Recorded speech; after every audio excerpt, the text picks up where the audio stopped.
এই সময়টা খুব ক্রুশিয়াল টাইম, যেখানে সেন্ট্রাল বাহিনী মানে central team, central force already আমাদের এখানে এসে গেছে। আমার মনে হয় ওনার থেকে বেটার পশ্চিমবঙ্গের মানে ল অ্যান্ড অর্ডার কন্ট্রোলের জায়গাটা আমার মনে হয় যিনি আসছেন উনি খুব ভালোভাবে করতে পারবেন, কারণ তার প্রিভিয়াস যা ট্র্যাক রেকর্ড, উনি অনেক এই সমস্ত কাজ এরকমভাবে এরকম অনেক দায়িত্ব সামলেছেন। আর ইন্টেলিজেন্স ডিপার্টমেন্ট বা পলিটিক্যাল যা রিপোর্ট, উনি 26-এর পর মানে 26-এ মে মাসের পর থেকে উনি রাজ্যের মুখ্যমন্ত্রী আর থাকছেন না, উনি প্রাক্তন হয়ে যাচ্ছেন এবং এই জিনিসটা উনি বুঝতে পেরেছেন।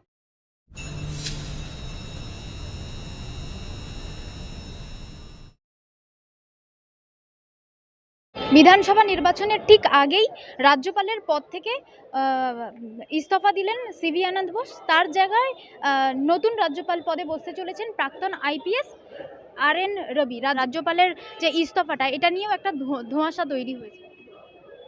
দেখুন, এটা তো সেন্ট্রাল গভর্নমেন্টের হয়তো ওনার কোনো সময় কোনো কিছু প্রবলেম হয়েছে বা কোনো অসুবিধা হয়েছে, সেটা এই জায়গাটা সেন্ট্রাল প্রোটোকল বলে যে রাজ্যপাল যদি ভিআরএস নিতে চান তাহলে সে নিতে পারেন এবং সেটা তার স্বাধীনতা আছে, এবং তারপরে সেখানে পরবর্তী রাজ্যপাল নিয়োগ করছেন। এবার সেটা কৌশলগত কতটা কি সেটা তো সময় বলবে, সবথেকে বড় কথা। তবে আমার ব্যক্তিগতভাবে মনে হচ্ছে এটা রাষ্ট্রপতি শাসনের দিকে হয়তো যেতে পারছে বা যেতে চলেছে। তার ভিত্তিতে তড়িঘড়ি রাজ্যপালের ইস্তফা এবং অন্য রাজ্যপাল এখানে অ্যাপয়েন্ট, এমন একজন রাজ্যপাল যার ট্র্যাক রেকর্ড দেখলে বোঝা যাবে যে কিনা আমাদের ভারতবর্ষের প্রধানমন্ত্রী নরেন্দ্র মোদীর খুব ঘনিষ্ঠ, জাতীয় নিরাপত্তা উপদেষ্টা অজিত ডোভালের খুব ঘনিষ্ঠ ব্যক্তি বা তার জুনিয়রও বলা যেতে পারে, যেটা ডিপার্টমেন্ট জানে।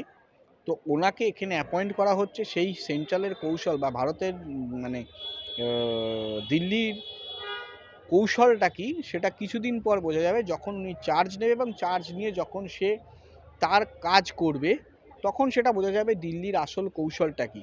কারণ এটা খুব বুঝতে হবে, এই সময়টা খুব ক্রুশিয়াল টাইম, যেখানে সেন্ট্রাল বাহিনী মানে central team, central force already আমাদের এখানে এসে গেছে। তাদেরকে মোবিলাইজ করানো এবং ভোটের দিন বা ভোটের আগে থেকে বা ভোটের পরে পর্যন্ত এই সময়টা যখন প্যারালাল গভর্নমেন্ট চলছে রাজ্যে বা চলবে, সেই সময় রাজ্যপালের ভূমিকা একটা গুরুত্বপূর্ণ ভূমিকা থাকে।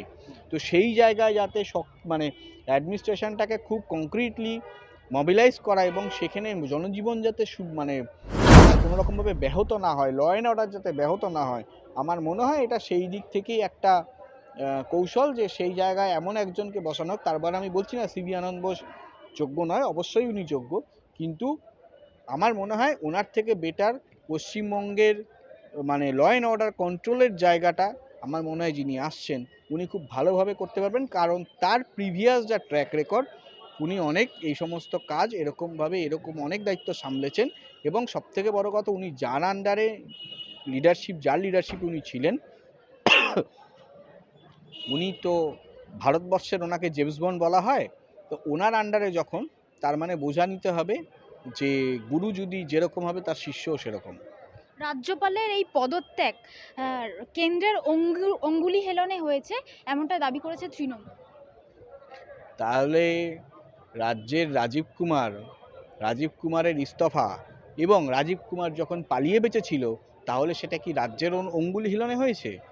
কারণ সেটা তো রাজ্যের যখন রাজীব কুমার যখন পুলিশের দায়িত্বে ছিলেন, আইপিএস ছিলেন মানে অন ডিউটি, তখন তিনি ওই সারদার যখন ধর্না হয়েছিল, তাহলে ওই ধর্নাতে, তার মানে ধর্নাতে যা সমস্ত ফাইল ঠাইল সেগুলো বাইপাস করার মাস্টার মাইন্ড রাজীব কুমার, সেটা কি মমতা ব্যানার্জির অঙ্গুলি হিলনে?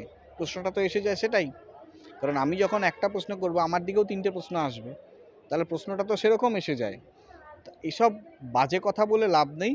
আসলে ব্যাপারটা হচ্ছে উনি ওনার ইন্টেলিজেন্স ডিপার্টমেন্ট বা পলিটিক্যাল যা রিপোর্ট, উনি 26-এর পর মানে 26-এ মে মাসের পর থেকে উনি রাজ্যের মুখ্যমন্ত্রী আর থাকছেন না, উনি প্রাক্তন হয়ে যাচ্ছেন এবং এই জিনিসটা উনি বুঝতে পেরেছেন।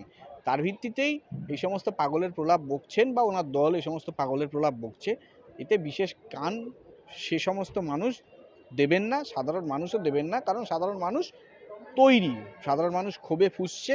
তার বহিঃপ্রকাশ দেখছেন তো, কোথাও কোথাও ভিডিও, কোনো কোনো কোনো প্রকল্পে যাচ্ছে সেখানে তাড়া খাচ্ছে, কোনো গ্রামগঞ্জে কিছু বলতে যাচ্ছে সেখান থেকে মার খাচ্ছে, এমএলএ এমপিরা বিক্ষোভের মুখে পড়ছে।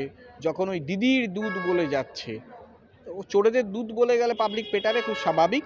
তো মানুষ তৈরি, খালি জবাব দেওয়াটা সময়ের অপেক্ষা, মানুষ তৈরি এই সরকারকে ছুঁড়ে ফেলার জন্য।